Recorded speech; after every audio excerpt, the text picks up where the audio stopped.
what an awesome opportunity we have today to learn from not only the athlete, but the coach, and not like the head coach. This is like the life coach. I'm talking to an Indy car racer, right? A professional Indy racer and his life coach. You're going to get to learn about the background of an Indy racer, the physical stress that goes into it, and what the training's like going into it. We're going to learn from his coach about some of the things they talk about and how he's able to implement those things into his training. We get to learn from the coaching side as well as the athletic and performance side. And this is an amazing interview. It's the first time I've ever done this on the show. It's a great conversation. You're going to get a lot of knowledge. And I highly encourage everybody who listens to this podcast to take notes. If you're on your phone, pull out your notepad on your phone, or if you have a physical piece of paper, get ready to take some notes. You'll want to pause and rewind and listen to a couple of the things that they say, because there's some golden nuggets that I feel like any athlete or coach can take from this and really implement into their career and enhance what they do. This is the Game Time Guru. So, what time is it? Game time! This is the Game Time Guru podcast, where I interview sports figures from all over the world to help deliver a panoramic view on sports. So whether you're a former athlete, one of the crazies, or simply a casual sports fan, this is the perfect show for you as we peel back the curtains and learn from our guests every single week. I'm your host, Shane Larson, and I'm helping you see sports through a different lens. What's up, everybody? Welcome out to another episode of the Game Time Guru podcast. I am your host, Shane Larson.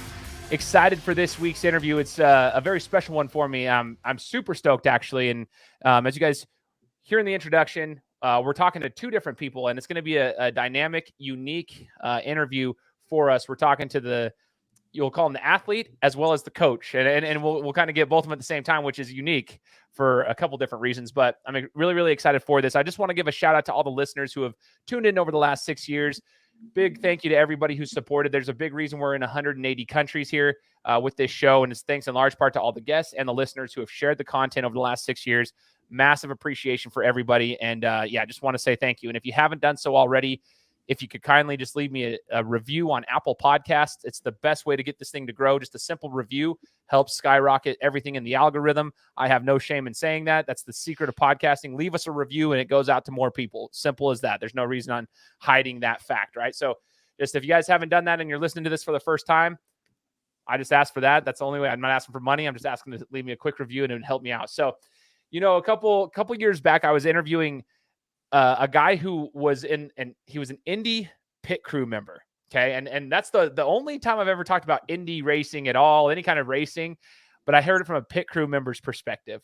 So today we actually get to hear from someone behind the wheel, someone who's in the nitty gritty. His name's Ray Robb, and his coach is Andrew Anderson. And do you want me to go by Andrew L. Anderson or Andrew Anderson?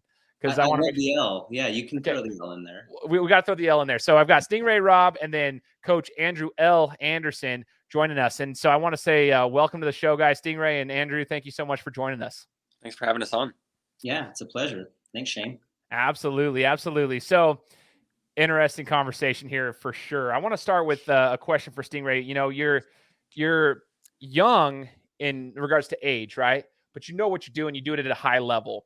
And I want to give the listeners a little bit of a background on how you even got into the Indy racing, because some people don't even realize, like, how does one even get into that? It's not like a quote unquote, don't take offense to this, a traditional sport like the football, the basketball, the baseball. So how does one actually, like, how did you get into Indy race? Like, how did you get so intrigued with this and to where you actually wanted to compete? I'd like to hear that backstory. Yeah. I mean, I think most of your listeners are probably wondering why I have a fake name.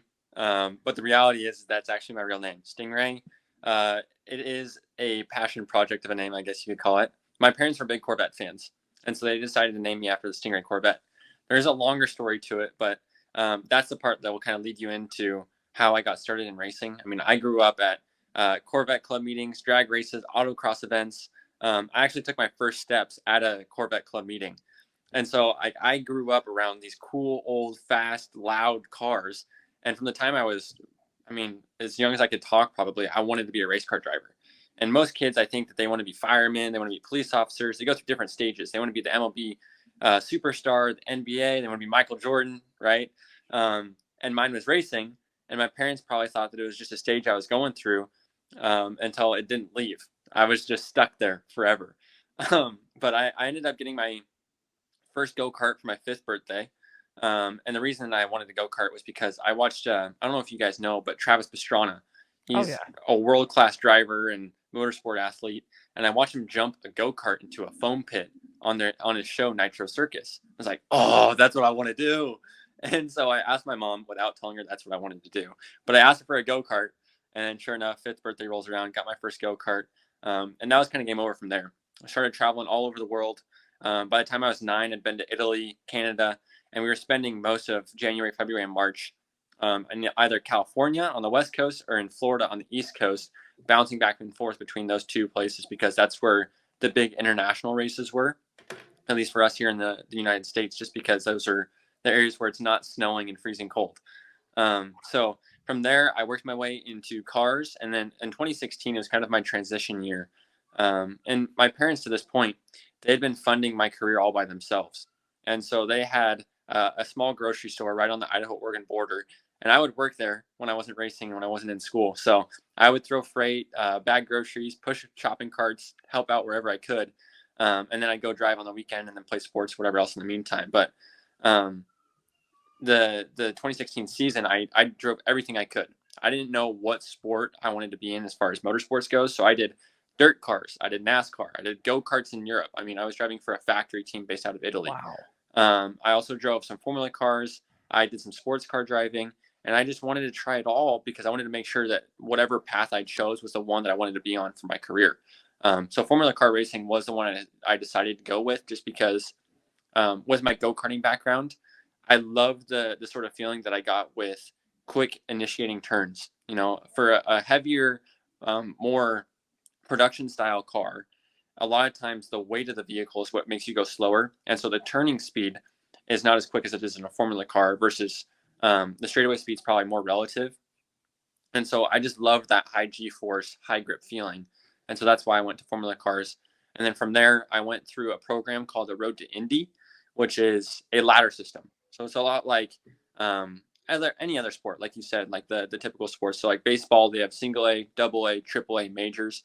And as a rookie, you climb that ladder to get to the major leagues. Well, for us in Road to Indy, we had USF 2000, Indy Pro 2000, Indy Lights, and IndyCar. And so for the last 2 seasons, I've been in the Indy Lights category, progressing on to IndyCar. And so this will be my rookie season in the major leagues of IndyCar. Wow, dude, there's so much. Like, I'm like geeking out because there's so much to take in right there. How it all started. You name dropped Travis Pastrana. Like, so he was, before he got into like the motorsport, like he was always the motorcycle guy. Like he was the dude who initially was the one who did the backflip, but then he broke his leg or whatever when he was trying to do that. And then that's when, who was it? I can't even remember. Was it Mike Careyhart? I can't remember. Whoever did it first in the X Games. Should have been Travis who did it first, but he broke his leg and couldn't do it in there. But then he was doing all the backflips and he was like he revolutionized that entire sport. Then he was doing racing and everything. That's crazy. You name drop them. It's cool to see. It's cool to see like where that and it seems like it started from basically birth. You know, it's the same thing I tell my parents. I came out the womb as a Cowboys fan, unfortunately, but that's like, it's similar to you. You came out the womb and you're kind of right in the racing game now. Andrew, I want to kind of talk to you as well. I've known Andrew for, I think, the last two almost 3 years now. I was introduced to you from a friend of ours. His name's Jordan Morehouse. Jordan's one of my best friends, introduced me to you. And I was able to take advantage of some of your services, and it was unbelievable. So I want to know about from the coaching side and how you, in your coaching, became connected with Stingray here and how that intertwined. So how did you utilize your skill set to connect with Stingray? Well, I met Stingray when he was just a punk teenage kid, and his uncle had signed him up to come to a class that I was teaching about how to prepare yourself as a teenager or a young adult to, really have the life skills you need to succeed. And then about a year and a half ago, he was introduced again by his uncle and said, I don't think you need to teach him a class. I think you need to coach him. And so for the last 2 Indy Lights season, I've been able to work with him in his personal life and behind the wheel, taking all those principles that we have been working on and breaking through limiting beliefs and any negative emotions or things that might be holding him back inside and outside the car so he can fulfill his life mission, which is pretty remarkable to behold. So it's just been an absolute pleasure to have Stingray as a friend, to go mountain biking with him when we want to just be friends, and to coach on the phone and and help him do the things that he's doing, which are just absolutely amazing. You know, Andrew, to piggyback off of that, because this will kind of roll into my next question for Stingray. You mentioned some of those, like the things that you're trying to help him with in the coaching side of things. What's one thing specifically that you guys have worked on so that the listeners are hearing this are like, well, is he a strength and conditioning coach? Is he a mental coach? Like, what is he, right? Because sometimes they might not know. So what's one thing that you've worked with Stingray on? Then I'll kind of piggyback in that to let Stingray kind of elaborate on how he's implemented that into his racing career. Well, with permission, Stingray, this last season, you had not gotten onto the top of the podium. You'd been on the podium in other positions, and you wanted to win. And we talked about what it's like to have faith not to win, have the mindset of letting go, of trusting for you and I that, that source, our creator God, and just recognizing that if you're not supposed to be on the top, that it's okay. And so when we finally got to that place of letting go and just trusting God's will and knowing that you can do your absolute best, but in the end, you can't force anything. He ended up winning that second to the last race of the season by how many seconds, Stingray? I believe it was 11 seconds. 11 seconds. And most of these races are won by how many seconds? Probably less than one on a lot of them. Less than one. Because once you get the lead, you just keep it. But Stingray, when he learned this principle of truly letting go, he was able to take that lead from 1 to 2 all the way up to 11 seconds, which I don't know if you're saying this publicly, but it may have been the thing that allowed you to go from your second year in Indy Lights to being a rookie on a team with only 2 seats, of only 27 in the entire season, to be able to perform at the level that you're performing now. So that's just one quick story, and Stingray could probably share his own version, but Shane, that's what we talk about, is the mindset of champions to be able to perform at the levels that we want to perform. Yo, that's so powerful. So I'm going to get into this, Stingray, and kind of break it down from your perspective there if we can for a second, but like, that's awesome. So Andrew, thank you for sharing that, because I always talk to my athletes that I coach. I coach club basketball at the 17-year-old level. So these are kids that are varsity seniors in high school and so forth. And we talk, like, the mindset is something that you can talk about it, but some kids get it and some kids won't get that because they think they have it, and then they hit adversity and it breaks, and they crumble. And, I'm not a coach like I'm not a life coach. I'm a basketball coach. So I can share experiences with them in my own life, but sometimes they need that extra person to be able to, articulate it in a way in which they can understand it.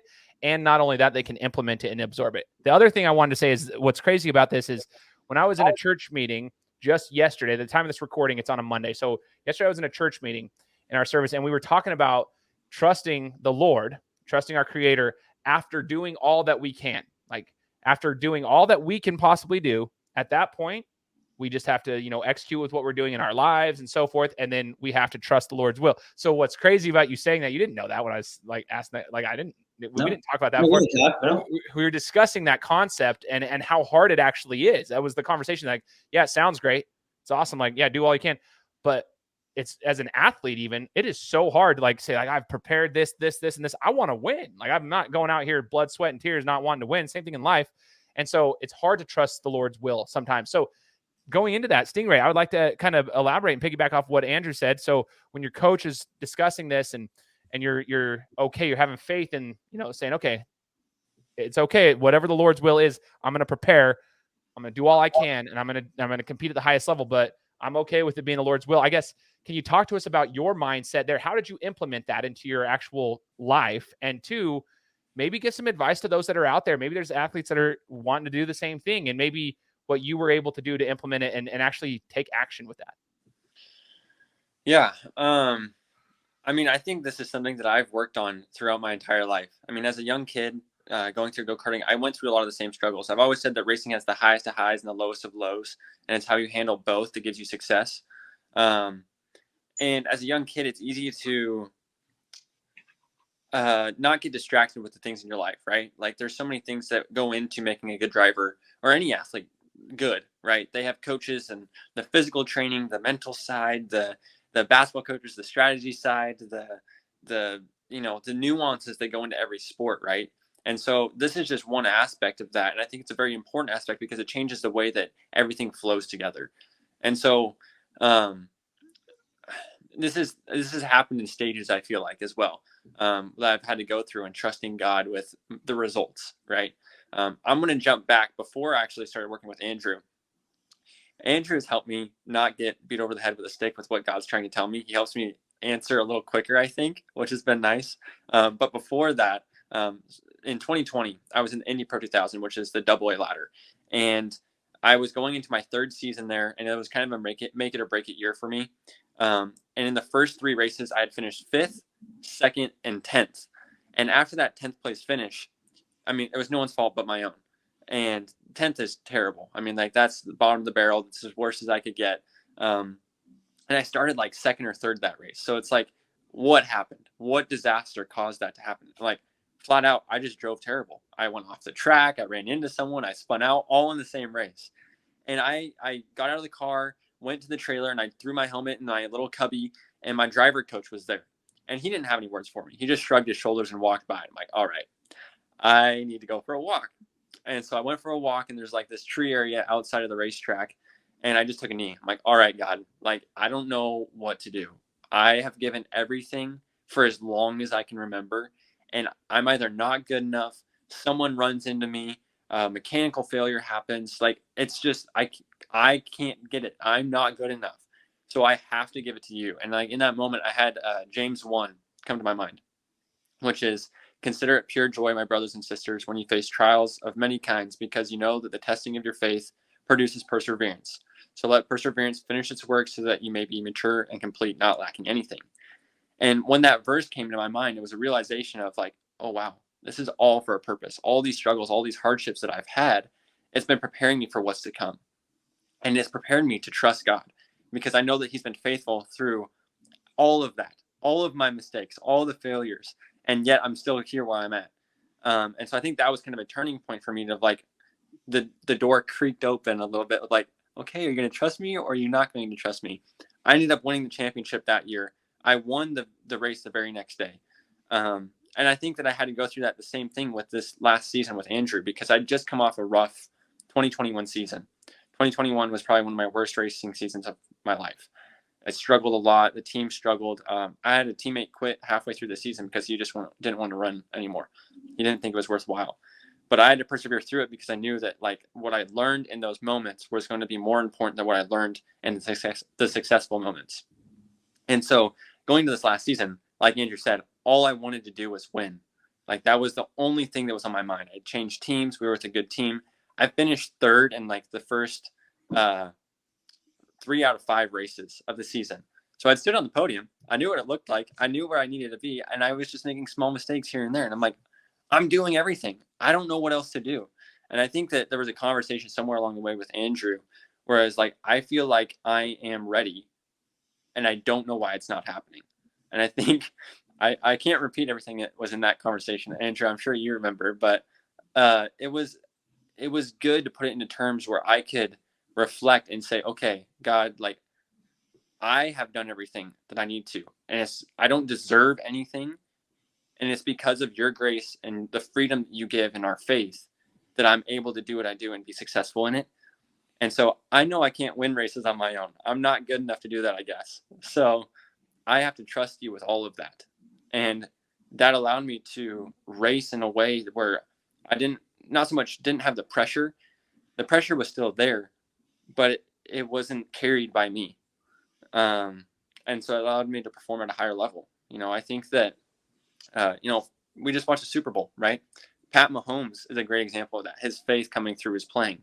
And I think that as any athlete, it pays big dividends to have that faith, that freedom, because you know that your identity is not secured in your results. It's secured in what Jesus Christ did for you on the cross. And I think that realizing that and making it actionable steps to doing that is individual to each person, but it's also probably the hardest thing that you could ever do, because we live in a very physical world, right? Say I want to win a race. All I have to do is beat the guy next to me, right? But that's not how everything works. There's so many more steps and issues and things that we have to deal with on and off the racetrack. And so I think that's what's cool about Andrew, is that we talk about balance a lot of the time. And how is my personal life versus my racing life? And I felt like we got to a point during the season where I was like maximizing both. at least to what I knew at that time. And that's where I had to turn it over to what wasn't physical, what was based on faith. So anyways, I hope that answers. Yeah, that was fantastic, man. I appreciate you elaborating on that response. That was phenomenal. Stingray is with most sports, there's a lot of training that's involved. And you mentioned a couple of times after referencing scripture, you mentioned perseverance. Like the word persevere came up a couple of times. And sports, it's interesting because it teaches us a lot of life lessons. That's why I do this show. I want to talk to athletes. I want to talk to coaches. I want to talk to sports figures because it teaches you a lot of life lessons. Perseverance is a big deal. It's a long-term thing because, like you said, the highest highs, lowest lows. It's valleys, peaks and valleys. But like the whole analogy is like, that's what a heart rate is, right? You have a heartbeat. You don't want it to be a flat line because flat line's not good in the medical field. You want it to be beeping. But it's just, how do you get up to those? How do you get out of those valleys? Like, that's kind of the question. And you have to persevere through the tough times. But I want to know, like, from a training perspective, right? Even when you're having a bad time, but maybe you're high highs, lows of lows, but training, you're consistently going and going. So I want to know from an IndyCar racer, like an Indy racer, what's the training like for you guys? Like, you mentioned G forces and stuff. Here's the deal. I don't like being in fast cars. I'm completely different than you. I remember one time leaving. It was my last year, my last day of my freshman year of high school. My friend had a Honda CRX, which I thought was the coolest car back then. It was a little tiny car, but he had it all doped up and everything, and he was ready to go. So we gunned it, and we were going 100 miles an hour down one of the back roads by Eagle High School here in the Treasure Valley of Idaho. Man. And I was so scared trying to act cool in the front seat of the car. My throat was like closing up. My heart felt like it was going to come up out of here. And he was turning. I'm like, dude, my mom would kill me right now. He's like, just like turning this thing. I couldn't do it. I didn't like the feeling, but you mentioned all these things. And so I just was like, you know what? I want to know what the physical, because I remember what it did to me physically for like 10 seconds. I want to know what it's like to do the physical training and get ready for this and that, like in an Indy race, and like the mental preparation and stuff. And then I'm going to ask Andrew, like, from a coach's perspective, as a life coach over here, what it's like to watch from the outside after he's helped you with like prepare for these things. So I want to hear about your preparation going into these types of things. Yeah. I think racing, first off, is underestimated as a physical sport because any athlete has to do the minimum, right? You have to be able to pick up a basketball before you can shoot it. You have to be able to swing a bat before you can hit the baseball. And so there's a lot of workouts that are required to be the most efficient at each sport. And racing is, I think, that to an existential level, just because it's very focus driven. Your mind controls what's happening on the track more than ever. And there's so many variables that are constantly changing on the track. I mean, wind direction, temperatures, tire degradation, fuel loads. All those things are factoring into how fast you're going around the track, not to mention the 26 other guys that are trying to drive you into a wall. So there's a lot of things that are going on around you all the time. And so the physical side, it has to be so second nature that you don't have to think about it. You don't have to think about, oh my goodness, I'm turning the wheel, but I can barely hold on. Or I'm pulling so many G's, I can't hold my head up anymore. If that's happening, you're already 2 steps behind. And so one of the things that I've done to help me with that. So I've lived in Idaho most of my life. That's where I'm born and raised. That's how I met Andrew. That's where all my family's at. But recently I've moved to Indianapolis, which is kind of the racing hub for IndyCar. I mean, obviously, Indianapolis, it's all the same there. And so while we're here, there's a gym called Pit Fit Training that specializes in training drivers and pit crews. And so, I mean, right before we got on this call here, I was at the gym for a couple hours getting ready to, prepare and get ready for the season to start here in a few weeks. And we go through different blocks. So a lot of times we're training like endurance athletes would, high cardio days, interval training, and then we'll also do basic cardio days. So our heart rates during a race are anywhere from 150 to 180 for at least 2 hours-ish. And then temperatures inside the car on a hot day are usually around 115 because we have 3 layers of clothing on, plus a helmet, gloves, leather shoes, Nomex underwear, everything. So we're very insulated. There's no air conditioning in the car. And the Indy cars now, they've introduced an aero screen to protect the driver's helmet and head, because it used to be as an open cockpit car is what they call it. And any sort of debris or whatever would hit the helmet of the driver, and at speeds of 240 miles an hour, it doesn't take much to do a lot of damage at that speed. I mean, even a small piece of carbon fiber that's as big as your hand, it could kill someone just like that. So they've introduced the aero screen to promote safety in the series, But what it's done is it's added another level of fitness that's required to drive the cars, because there's no forced air coming into the car. So instead of the temperatures being 100, they're now 115, 120 on a hot day. And so part of our training is that we need to work on being fatigued, but also doing what we call synaptic training, which is training reaction timing with lights and other various things, and then go get in the sauna for 30 minutes and overheat ourselves and then do it again. And so there's a whole list of things that we'll go through a weekend, where it's weightlifting, cardio, heat training, focus training, all this stuff that's required to drive the race car. Goodness, dude. That stresses me out. You mentioned your heart rate being from 150 to 180. I literally, okay, I'm not built like a runner. I'm like 6'2", 225. Okay. I'm not this like ripped dude. I'm kind of a bigger built guy. Right. But I went and I ran 5 miles on Saturday without stopping. Right. I'm trying to run. And when for just to put it into perspective, if anybody doesn't understand, my average heart rate was like 160 for the course of the 45 minutes that I was running. Okay. Cause I'm not running very fast, like 9 minutes a mile or whatever. I was so spent after that. Like that's how, and the fact that and then not only that, like I had my sweatsuit on from boxing. I always like to wear my sweatsuits on.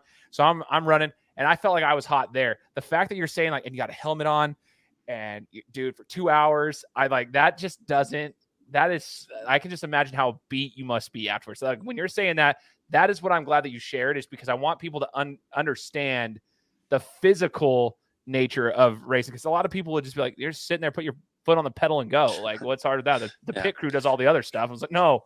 Like, yeah, I'll add one thing here. So when you go on a run, do you ever feel like a runner's high?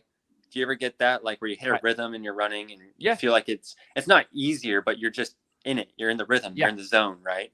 Well, in racing, we try and avoid that, because the moment that you hit that runner's high, it's what I like to call brain fade.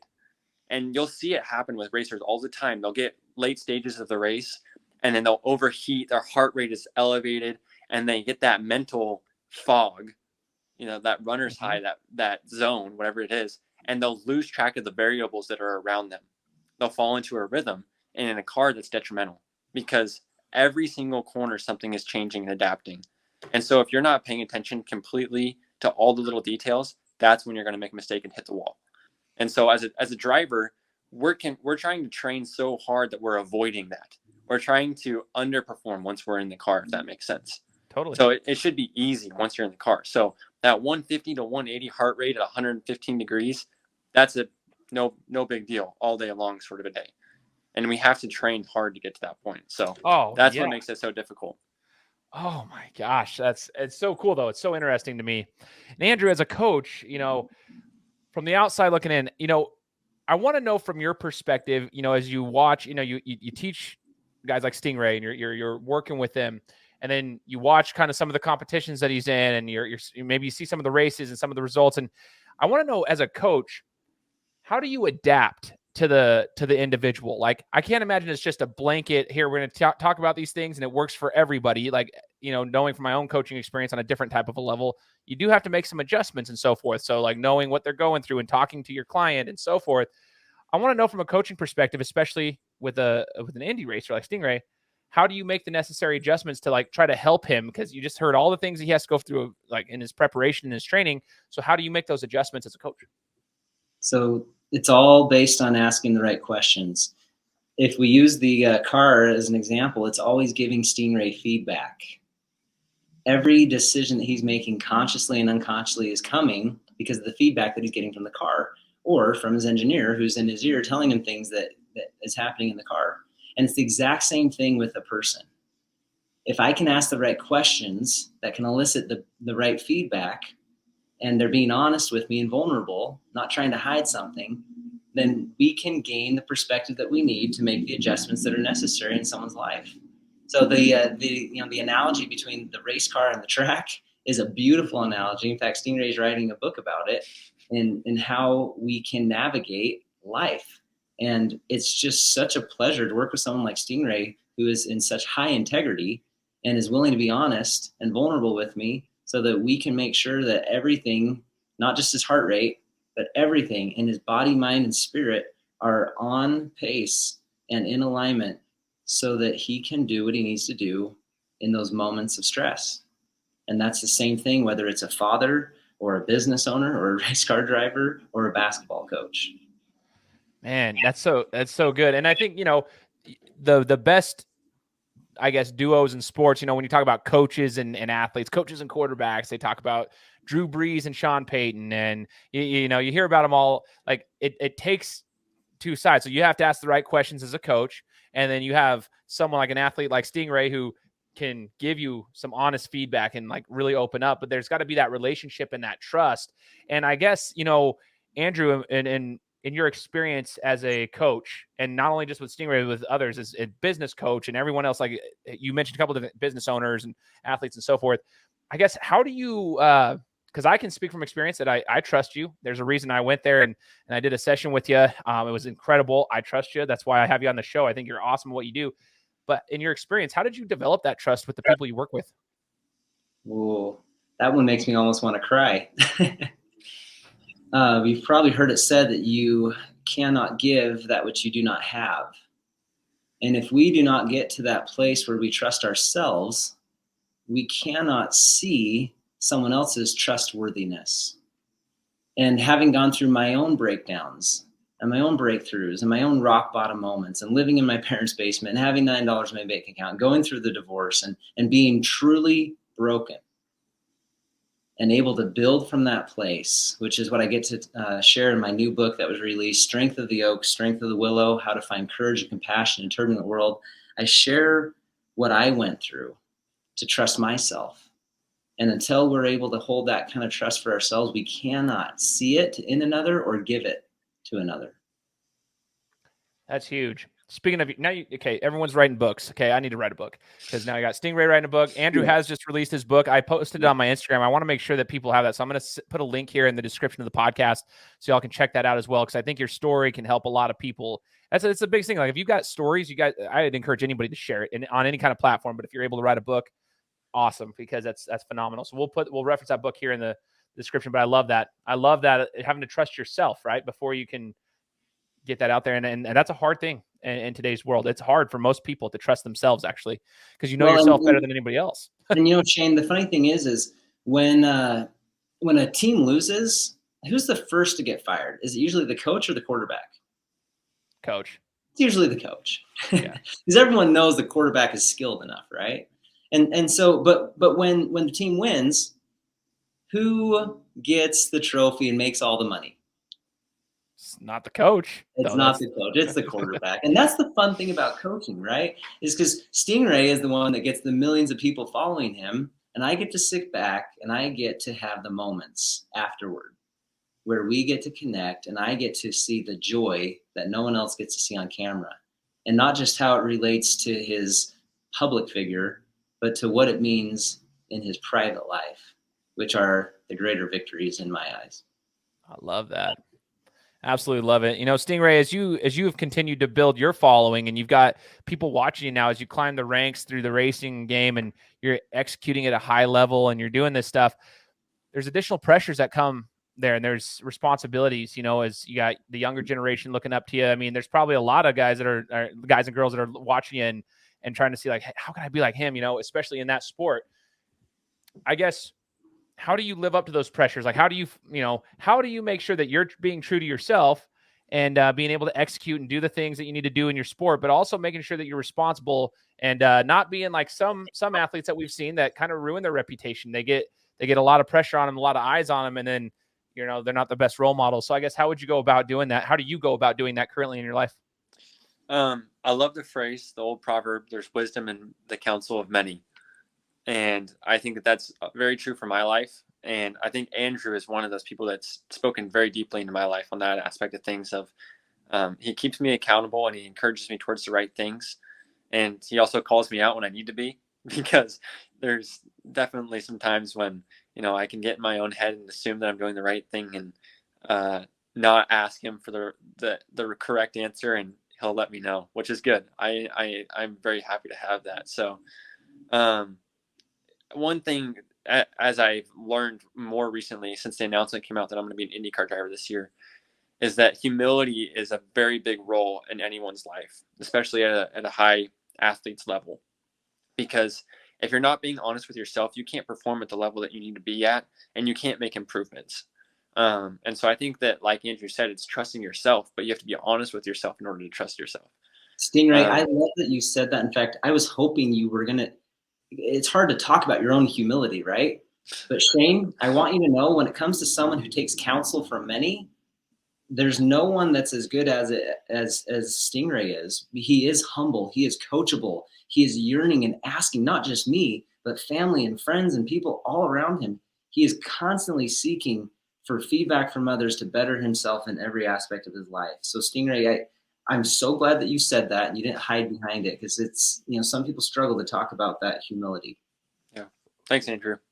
That's huge. That's huge. And I don't want the listeners, if you're listening to this right now and you're a parent or you're an athlete at any level, young, old, whatever, rewind that piece right there and listen to what he just said and what Andrew said about it as well, because it's from what my experience, which isn't a ton, but like just being around a lot of athletes that are the high school age, it's different. It's hard for them to become humble, right? It's hard for them to seek counsel from a lot of people. Some of them talk like they will, and then when they receive the feedback, sometimes the implementation of said feedback isn't always applied. So it's like it's not always happening. So it's hard. It takes somebody it takes a special person like yourself. But that's again, now as I learn more about you in the last half hour, makes sense as to why you're competing at such a high level in your sport. Like that, it's the 1%ers that actually get to the high level. And you have to be a unique individual to be able to do that, special person. So now, as we get to the end of the interview, I want to do what I call the Guru's Gauntlet, where I'm just going to rapid fire a few questions at both of you. And it's going to be a similar question, but you guys can apply it into your own fields of work. So, Stingray, I'm going to start with you in the Guru's Gauntlet. First question is, what's your favorite racing memory and why? Like, what's your favorite racing memory at this part in your career and why? Man, I've been in so many races. I don't know if I have a favorite, but I mean, my most recent favorite is that win that we talked about earlier. Last weekend of the year, finally checking that box off, because that was a turning point for me. I mean, that was the decision maker on whether I was going to stay another year in that category or move up to the major leagues, take that leap of faith and move up. And so I'll give Andrew part of that credit because he had a big role in that. But I wouldn't be in the seat I'm in without that day. So I think that at any point in anyone's career, they got to have those springboard moments, and that was one of them for me. Love it. Andrew, same question for you. What's your favorite moment as a coach, whether it be with Stingray or any other clients that you've worked with, coaching clients? What's your favorite memory and why? My favorite memories are when I hang up the phone or we get off a Zoom call and I jump up in the air and I give a big fist pump because my client has just learned something that I've been waiting for them to learn. And I didn't know when they were going to learn it. But once that moment happens, that is what lights me up. And I know that something special is going to take place. I didn't know he was going to win by 11 seconds. I didn't know he would be on the top of the podium that day. I didn't know he was going to get the IndyCar contract within a matter of a month or so after that. But it's that moment behind the scenes. It's the private victories that lead to the public victories. And those are my favorite moments. Oh, I love it. All right, so Andrew, I'll start with you on this one. Your favorite mentor, like in the coaching sphere for you in your realm of expertise, who is a mentor that you've looked up to? And I guess what was the biggest thing that they taught you? I want to know the lesson that they taught you as well. Absolutely. One of my favorite mentors in the coaching world is Stephen Covey. And I read my very first Stephen Covey book when I was about 24 years old. And he said something that rocked my world forever. And in the book, it's called The Divine Center. He wrote it way before 7 Habits or anything else that made him famous. In The Divine Center, he said this. He said, when we describe another person or situation, we're actually describing ourselves. When we describe another person or situation, we're actually describing ourselves. That our reality is not what we have just perceived. It's what we have projected from ourselves. So what we see as reality in the world around us is a projection of what we see in ourselves. And as soon as I figured that out, I was able to take all of the realities and the perceptions that I thought I was getting from those around me in situations to teach me what I needed to know about myself and make the adjustments to get back on path and on purpose. That is beautiful. I'm not even going to elaborate anymore on that. I love it. I love it. Should we do a round of applause Yeah, for that one? I wish I had a clap track here. I could Yeah, click. yeah. That was baller, man. Stingray, in your career, is there any racers or mentors that you've had in your life? What's your one that sticks out? And same question, what was something that they taught you? I want to know the lesson that they taught you. It's funny. Andrew and I actually just had a conversation about this not that long ago. And he asked if I knew any racers with a book that I could learn from on habits of a race car driver that led to success. And I said no. So it's been interesting learning from people like Andrew. I think that he is a good example for me to follow after a little bit, and a mentor, because he's not given me the answers. He's allowed me to search for them on how to be successful. And so I guess some of the mentors and people that I've looked up to through my career are not so much the race car drivers as much as it is the engineers, the coaches, family members. So that's probably my answer. I love it. Well, what that means, what that means, Shane, is that he is going to be that person and that will break the cycle in IndyCar and in racing in general. And he's going to, I mark my words, he will have that book, that he will do things because his mission is bigger than just winning. His mission is to bring people to Christ, and that's what he is all about. And therefore, he's going to bring all kinds of people inside and outside of church or religion or any of that, just because he is meant to have his message be heard. And so he will be that person that people look up to as that one influential mentor that in the racing world. Thanks, Andrew. You know, Ed Milet was he does this keynote speech. I don't know if anyone's ever heard of Ed Milet, but I like Ed. He's a little different for some people, but I like the guy. He speaks my language a little bit more. And Ed, he said something about being the one, right? Being the one. It's like that generational shift in your family, if you will, but it's the same concept in what you guys are saying here. Like in the racing world, you can be the one that can shift. And there's that transitional character is what they call it, that transitional character where you are the one. And if you can utilize your platform, do it, man. And it seems like from what I've gotten to know of you the last 40 minutes, that's not what Andrew just said. It doesn't surprise me. Like you will be the one. Like you've got a book coming out. You've got the right personality. You've got the right grounding with your relationship with the Lord. And you've got, you're true to yourself, which is hard to find these days, in my own opinion. So I think it's amazing. Last question for you both. So I'll start with Stingray on this. In racing, yes, you are the one driving the car, but you mentioned teammates. There's pit crews. There's all sorts of stuff. Okay. And when I told you before, I talked to a pit crew member once, and we talked about like the pressures of a pit crew. I want to know if, they're not going to always do things perfectly. And that can be detrimental. I mean, seconds, like a second can be detrimental in a race. Like you had mentioned before, yeah, you won your race by 11 seconds, but sometimes those races are determined by 1-2 seconds, sometimes even less, right? So a pit crew stop or something, like teammates might screw up. And I want to know in your career, I'm sure that's happened where, maybe a pit crew member they try to put the tire on and it's a little too late, or the fuel's not getting, or whatever. Something that doesn't go according to plan. And I'm sure it happens almost every race, and no one can be perfect. But I want to know your advice and this is for business owners and athletes, anybody who's playing in a team sport or whatever, how you yourself can show support to those teammates, even though you're frustrated, and still execute your job and do your specific position, even though somebody else might have messed something up, might have put you at a disadvantage. But how do you continue to execute and get your mind right to where you can still do it at a high level? I'm going to start by saying that I learned this very early on because my dad and my grandpa were my mechanics all the way through karting. And so there were plenty of times where I had a tire fall off, the engine would fall off, the axle would break. So many things went wrong, but it was because I loved those guys that I was able to forgive them and move on.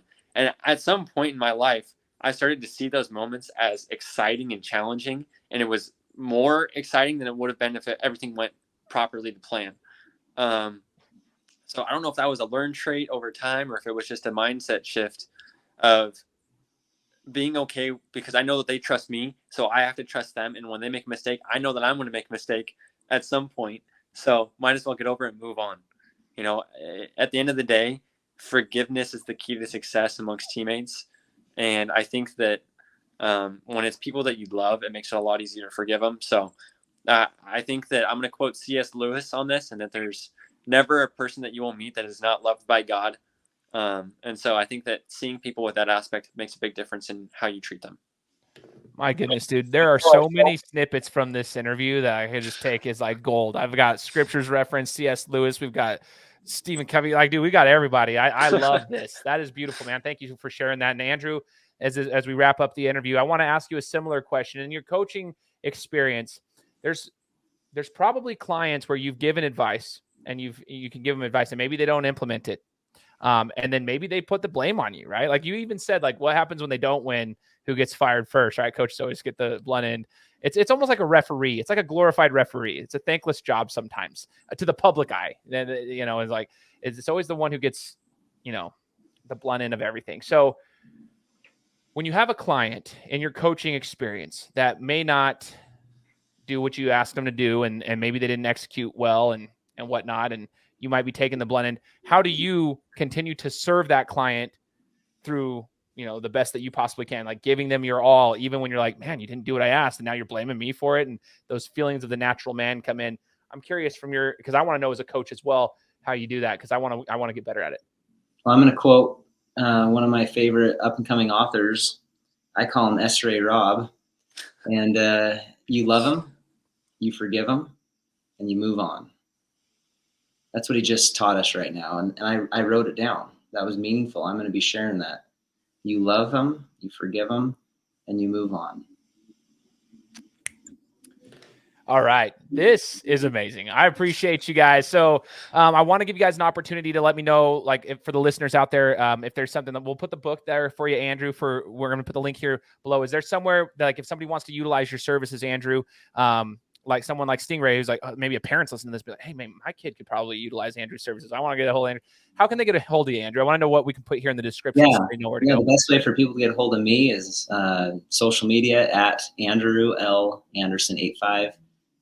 That's Andrew L. Anderson 85, or just on my website, andrewlanderson.com. The book is on Amazon, easiest place to find it. Strength of the Oak, Strength of the Willow, How to Find Courage and Compassion in a Turbulent World.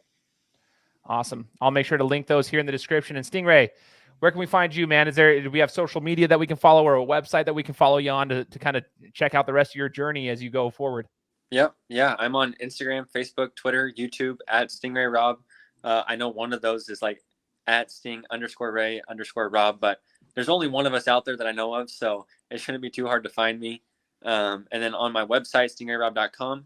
And if you guys have any questions, I usually am pretty responsive on social medias, as well as my email on my website. And then if you guys want to follow along on the IndyCar 2023 season, we'll be broadcasting on NBC Sports and the NBC Sports Peacock TV app. And then there's actually going to be a documentary coming out at some point this year, furthering the knowledge of IndyCar racing.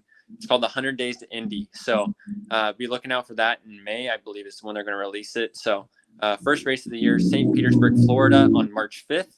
And that'll be my first race as an IndyCar driver.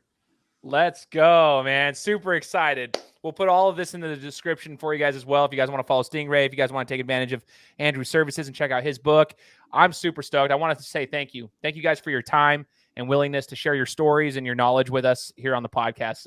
I really appreciate both of you. Thank you so much. Thank you. For the listeners out there, hopefully you guys enjoyed it. Again, I just asked to leave me a review on Apple Podcasts, and we'll be coming to you next week with another interview. Take care. Guys, thanks so much for listening to another episode of my show. Now, if you could go and do me a favor, head over to iTunes, give me 5 stars, and leave me a review, it would be greatly appreciated. Thanks, guys. Appreciate your support.